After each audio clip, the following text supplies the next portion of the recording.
We provide you the platform to turn your dreams into reality. Give wings to your aspirations with KR Mangalam University.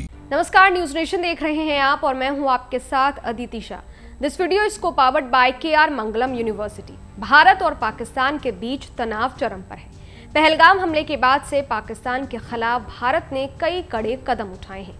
Bharat ने पहले पाकिस्तान के साथ 65 साल से चले आ रहे सिंधु जल समझौते को सस्पेंड किया।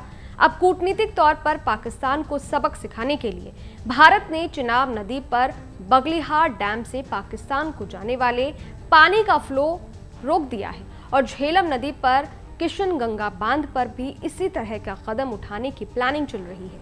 भारत के इस कदम से पाकिस्तान तिलमिला उठा है।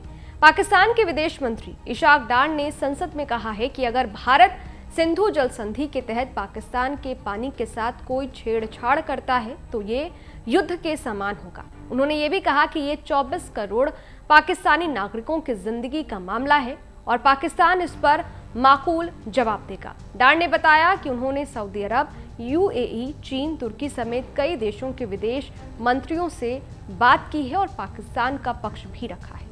न्यूज एजेंसी PTI को मामले की जानकारी रखने वाले एक सूत्र ने बताया कि जम्मू के रामबन में बगलिहार और उत्तरी कश्मीर में किशनगंगा हाइड्रो पावर डैम के जरिए भारत अपनी तरफ से पानी छोड़ने के टाइम को रेगुलेट कर सकता है। यानी इन बांधों के जरिए पाकिस्तान को पहुंचने वाले पानी को बिना किसी पूर्व चेतावनी के कम किया जा सकता है और फ्लो को बढ़ाया भी जा सकता है। भारत ने दशकों पुराने इस समझौते को पहलगाम आतंकी हमले के बाद सस्पेंड कर दिया था। रामबन में बगलिहार डैम के गेट बंद होने के बाद चिनाब नदी का बहाव काफी कम हो गया है।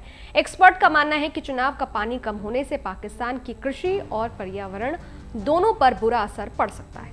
वर्ल्ड बैंक की मध्यस्थता में भारत पाकिस्तान के बीच 1960 में सिंधु जल समझौता किया गया था। इसके तहत सिंधु नदी और उसकी सहायक नदियों के पानी को दोनों देशों के बीच बांटने का फैसला हुआ था। चिनाब नदी पर बना बगलिहार डैम भी दोनों पड़ोसी देशों के बीच लंबे समय से विवाद का मुद्दा रहा है और पाकिस्तान ने पूर्व में विश्व बैंक से इस मामले में मध्यस्थता की मांग की थी। इसी तरह किशनगंगा बांध को भी कानूनी और कूटनीतिक जांच का सामना करना पड़ा है। समझौते के तहत पाकिस्तान को सिंधु सिस्टम की पश्चिमी नदियों यानी सिंधु, चिनाब और झेलम पर कंट्रोल दिया गया है। पाकिस्तान सिंधु नदी सिस्टम के करीब 93% पानी का इस्तेमाल सिंचाई और बिजली उत्पादन के लिए करता है और पड़ोसी देश की करीब 80% कृषि भूमि इसके पानी पर डिपेंड करती है।